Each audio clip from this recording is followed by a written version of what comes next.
Hello students, welcome back to think understand and bloom with Rashida. क्या आपने कभी सोचा है कि कंपनीज कैसे डिसाइड करती हैं कि क्या प्रोड्यूस करना है, कितना प्रोड्यूस करना है और अपने लिमिटेड रिसोर्सेज का बेस्ट यूज़ कैसे करना है? वो अपनी इनकम या प्रॉफिट को कैसे मैक्सिमाइज करती हैं बिना रॉ मटेरियल और लेबर को वेस्ट किए? इन्हीं सब क्वेश्चंस का आंसर हमें लीनियर प्रोग्रामिंग देता है। आज की वीडियो में हम सीखेंगे कि एक वर्ड प्रॉब्लम को step by step linear programming problem में कैसे फॉर्मुलेट करते हैं। लेकिन प्रॉब्लम सॉल्व करने से पहले चलिए एलपीपी के बेसिक कंपोनेंट्स को रिवाइज कर लेते हैं। बेसिक कंपोनेंट्स ऑफ एलपीपी: पहला डिसीजन वेरिएबल, दूसरा ऑब्जेक्टिव फंक्शन और तीसरा कंस्ट्रेंट। सबसे पहले बात करते हैं डिसीजन वेरिएबल की। डिसीजन वेरिएबल वो अननोन वैल्यूज होती हैं जिनको हम फाइंड करना होता है। ये बताती हैं कि हमें किस चीज़ का डिसीजन लेना है। एग्जाम्पल के लिए, अगर एक फैक्ट्री टेबल्स और चेयर्स प्रोड्यूस कर रही है तो हम उसको लिखेंगे x1 और x2।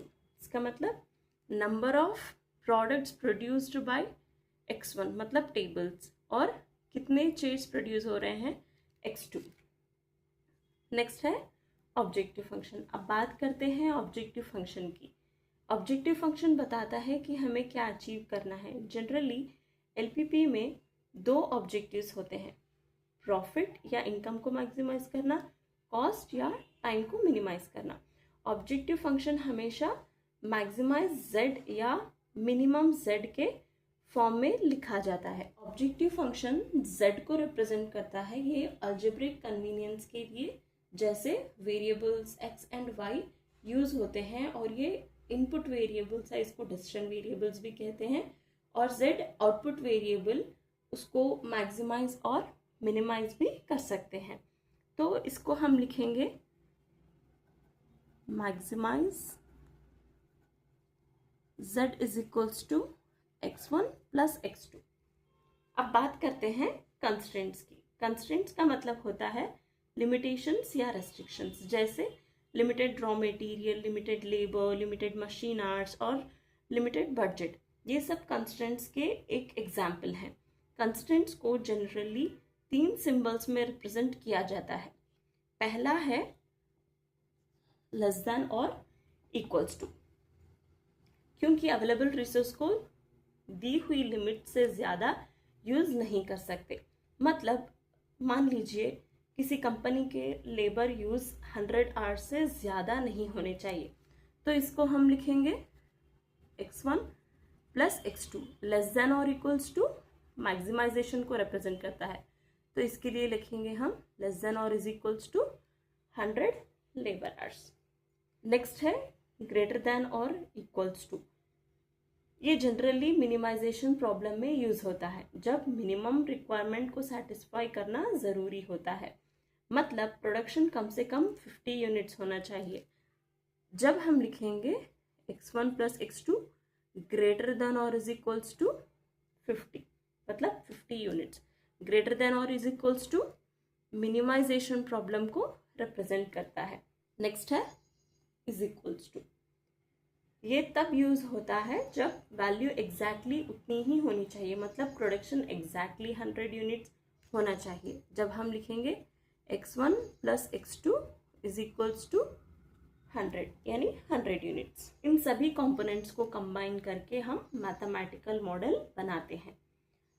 अब जब हम एलपीपी के बेसिक कंपोनेंट्स समझ लिए हैं, चलिए इन कंपोनेंट्स को एक रियल प्रॉब्लम में अप्लाई करते हैं। सबसे पहले क्वेश्चन से समझते हैं। सबसे पहले क्वेश्चन को ध्यान से समझते हैं। ये है हमारा प्रॉब्लम। एक फिल्म 3 टाइप्स के क्लॉथ प्रोड्यूस करती है, क्लॉथ A, B और C। इन क्लॉथ्स को बनाने के लिए रेड, ब्लू और ग्रीन ऊल का यूज होता है। क्वेश्चन में हर क्लॉथ के लिए रिक्वायर्ड ऊल और अवेलेबिलिटी ऊल दोनों दिए गए हैं। मतलब ये film has only 10 yards of red wool, 12 yards of green wool और 17 yards of a blue wool। ये हमारे अवेलेबिलिटी है और साथ ही हर क्लॉथ को मिलने वाली इनकम भी दी गई है। क्लॉथ ए, बी और सी के लिए ₹4 for cloth A, ₹5 for cloth B and ₹6 for cloth C. Simple words में हमें डिसाइड करना है कि क्लॉथ ए, बी और सी की कितनी यूनिट्स प्रोड्यूस करें जिससे मैक्सिमम इनकम मिले और अवेलेबल वूल की लिमिट भी क्रॉस ना हो। क्वेश्चन हमसे पूछ रहा है कि अवेलेबल मटेरियल का बेस्ट यूज कैसे करें ताकि कंपनी की टोटल इनकम मैक्सिमाइज हो। क्वेश्चन को और आसान बनाने के लिए पहले हम इस इंफॉर्मेशन को एक टेबल फॉर्म में रिप्रेजेंट करते हैं। ये है हमारा टैबुलर फॉर्म और क्वेश्चन के हेल्प से हमें टेबुलर फॉर्म को फिल कर सकते हैं। As per given in the question हम क्या लिखेंगे, 3 टाइप्स ऑफ क्लॉथ जो दिया गया है, क्लॉथ ए, बी और सी। सो ये क्या है, यूनिट लेंथ ऑफ क्लॉथ है और यहाँ पे डिफरेंट यार्ड्स दिए गए हैं, red wool, green wool and blue wool. तो पहले क्लॉथ ये बनाने के लिए हमें क्या चाहिए, 2 यार्ड्स ऑफ रेड वूल और 5 yards of blue wool. 2 yards of red wool and 5 yards of blue wool. तो ग्रीन वूल क्या है, 0 है। Next for cloth B, cloth B के लिए हमें चाहिए 3 yards of red wool, 4 yards of green wool and 2 yards of blue wool। 3 yards of red wool, 4 yards of green wool and 2 yards of blue wool। Next cloth C के लिए हमें चाहिए 6 yards of green wool and 5 yards of blue wool। 6 yards of green wool and 5 yards of blue wool. और red वूल हमने नहीं दिया गया है तो इसको हम रखेंगे 0। और यहाँ पे जो अवेलेबल वूल है, मतलब जो लिमिट ऑन वूल दिया गया है, इसको हम अवेलेबिलिटी भी कहेंगे। वो क्या है, the film has only 10 yards of red wool, 12 yards of green wool and 17 yards of blue wool.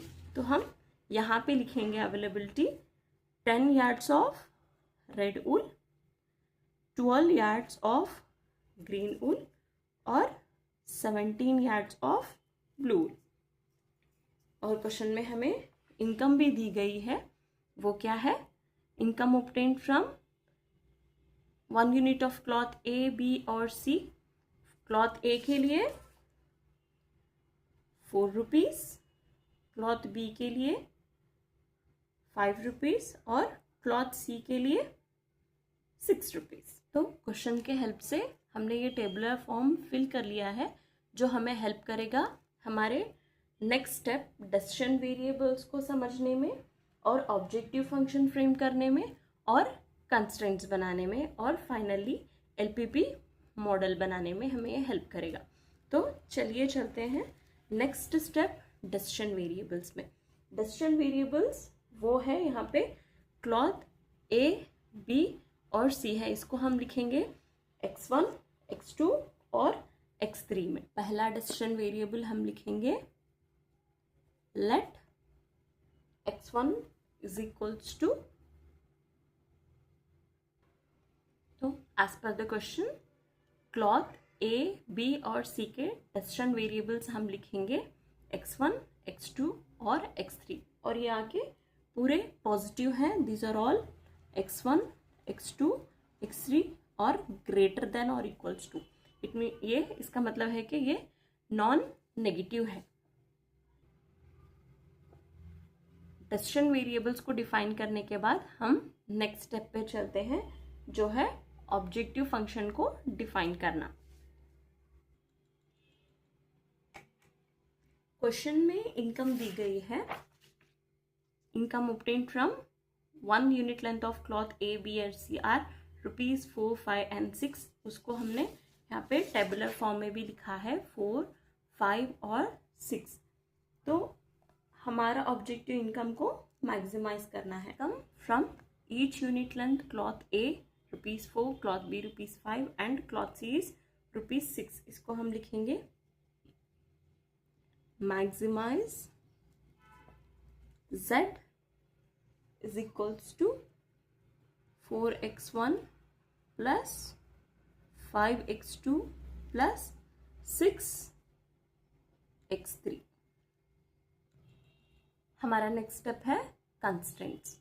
और कंस्ट्रेंट्स हमने कैसे लिखा है, यहाँ पे टेबल में क्लॉथ ए बी और सी से कितना रेड ग्रीन और ब्लू वूल प्रोड्यूस होने वाला है with the help of the table हम यहाँ पे लिख चुके हैं। जैसे क्वेश्चन में दिया गया है cloth A needs 2 yards of red wool, 5 yards of blue wool, और जैसे क्लॉथ बी को चाहिए 3 yards of red, 4 yards of green और 2 yards ऑफ ब्लू वूल, और क्लॉथ सी को चाहिए 6 yards of 5 yards of blue wool और ग्रीन वूल, जैसा हम यहाँ पे लिखे हैं। तो कंस्ट्रेंट्स हम लिखेंगे, पहला रेड वूल 2x1 plus 3x2 plus 0x3। यहाँ पे क्लॉथ सी के लिए रेड वूल कुछ भी नहीं है, तो हम यहाँ पे लिखेंगे 2x1 plus 3x2 plus 0x3। और यहाँ पे लिमिट कितना दिया गया है, जिसको हम अवेलेबिलिटी भी बोलते हैं, वो है 10। तो ये मैक्सिमाइजेशन प्रॉब्लम है, इसके लिए हम लिखेंगे लेस देन और इज इक्वल्स टू 10। अगर मिनिमाइजेशन होगा तो उसको हम ग्रेटर देन और इज इक्वल्स टू लिखेंगे। फिर ऐसे ही हम लिखेंगे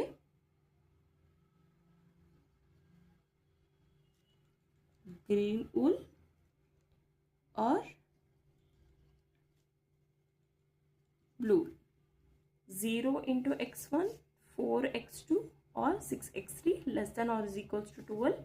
वैसे ही ब्लू वूल के लिए लिखेंगे 5x1 2x2 plus 5x3 less than और इज इक्वल्स टू 17। तो ये हमारे कंस्ट्रेंट्स है रेड, ग्रीन और ब्लू वूल के लिए। तो अब हम लिखेंगे final LPP model, linear programming problem. Final LPP model, पहले लिखेंगे हमारा objective function maximize z is equals to 4x1 plus 5x2 plus 6x3 subject to the constraints. पहला कंस्ट्रेंट है रेड वूल का 2x1 plus 3x2 less than और is equals to 10, 4x2 plus 6x3 less than और is equals to 12, 5x1 plus 2x2 plus 5x3 less than और is equals to 17। हमारे non negative constants x1, x2, x3 greater than और is equals to 0, क्योंकि production कभी negative नहीं हो सकती, इसलिए x1, x2 और x3 हमेशा ग्रेटर देन और इक्वल्स टू 0 ही रहेंगे। इस तरह हमने एक वर्ड प्रॉब्लम को step by step linear programming problem में फॉर्मुलेट किया है। मिलते हैं अगले वीडियो में। Thank you.